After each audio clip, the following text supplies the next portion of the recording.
बालाजी बचपन से ही अपने धर्म के रीति रिवाजों में पला बढ़ा एक हिंदू बच्चा था। यहाँ तक कि वो एक ईसाई स्कूल में गया। वहाँ छात्रों से हर साल बाइबल पढ़ने और फिर एक परीक्षा देने के लिए कहा जाता था। बालाजी अकेला हिंदू छात्र था जिसने परीक्षा में उत्कृष्ट प्रदर्शन किया। सवाल शुरू हुए, दिलचस्पी जगी और वो हर रविवार चर्च जाने लगा, सुनता और सीखता। ये एक लंबी यात्रा का पहला दरवाजा था जिसकी उसे उम्मीद नहीं थी। 10वीं कक्षा में एक मुस्लिम दोस्त ने उससे बात की। उसने नबी इब्राहिम अब्राहम का नाम लिया। बालाजी हैरान रह गया, मुसलमान इब्राहिम को कैसे जानते हैं? वो चर्च में पादरी प्रीस्ट के पास गया और पूछा। पादरी ने उससे कहा, मुसलमान हाजिरा के बेटे इस्माइल का अनुसरण करते हैं और ईश्वर ने उसे स्वीकार नहीं किया।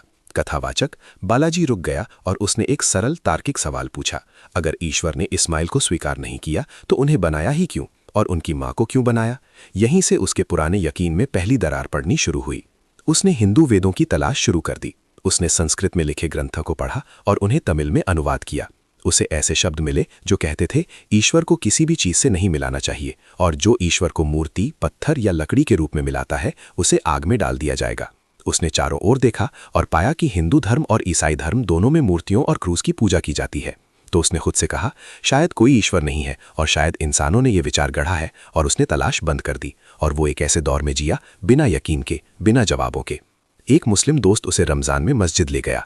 वो आखिरी कतार में बैठ गया। उसे कुछ दिखाई नहीं दिया। उसने अपने बगल वाले व्यक्ति की नकल की और कुछ अलग महसूस किया। उसे लगा कि नमाज शरीर और आत्मा दोनों की हरकत है, लेकिन उसके अंदर एक डर था। वो डर जो मीडिया ने उसके दिमाग में पैदा किया था। मुसलमान आतंकवादी हैं, अगर कोई गलती करता है तो वे उसे मार सकते हैं। फिर भी किसी चीज ने उसे दोबारा लौटने के लिए खींच लिया। एक दिन उसके पड़ोसी सद्दाम नाम के एक मुस्लिम व्यक्ति ने उसे देखा। वो विनम्रता से उसके पास आया और उसका नाम पूछा। उसने सद्दाम को बताया कि वो हिंदू है और अब वो नास्तिक हो गया है। सद्दाम मुस्कुराया और उससे कहा, सोचो हम यहाँ क्यों हैं और हम क्यों मरते हैं और मौत के बाद क्या है? ये सवाल एक नई कुंजी थे। सद्दाम उसे अपने घर ले गया और उसे तमिल में कुरान की एक प्रति दी और उससे कहा, तुम्हारे जवाब यहाँ है। बालाजी ने उसे पूछा, वे मूर्तियां कहाँ हैं जिनकी तुम पूजा करते हो? सद्दाम ने उसे इशा की नमाज से पहले मस्जिद आने का न्योता दिया। बालाजी पहली कतार में खड़ा हुआ, देखता रहा, ध्यान से देखता रहा। कोई मूर्तियां नहीं, कोई आकार नहीं, कोई प्रतीक नहीं। उसने सद्दाम से फिर पूछा, मूर्तियां कहाँ हैं? तो सद्दाम ने एक सरल वाक्य कहा, लेकिन वो निर्णायक था। क्या आपने ईश्वर को अपनी आंख से देखा है? बालाजी ने कहा, नहीं। सद्दाम ने कहा, तो आप उनके लिए मूर्ति कैसे बना सकते हैं?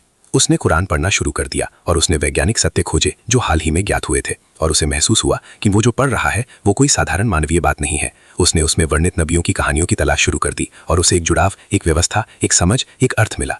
और साल 2016 में उसने शहादा पढ़ा। उसे लगा जैसे उसका नया जन्म हुआ है। उसे महसूस हुआ कि उसकी पहली नमाज ईश्वर से सीधा संवाद था। ना कोई मूर्ति, ना कोई मध्यस्थ, ना कोई डर। वो पल उसकी पूरी जिंदगी का सबसे महान पल था।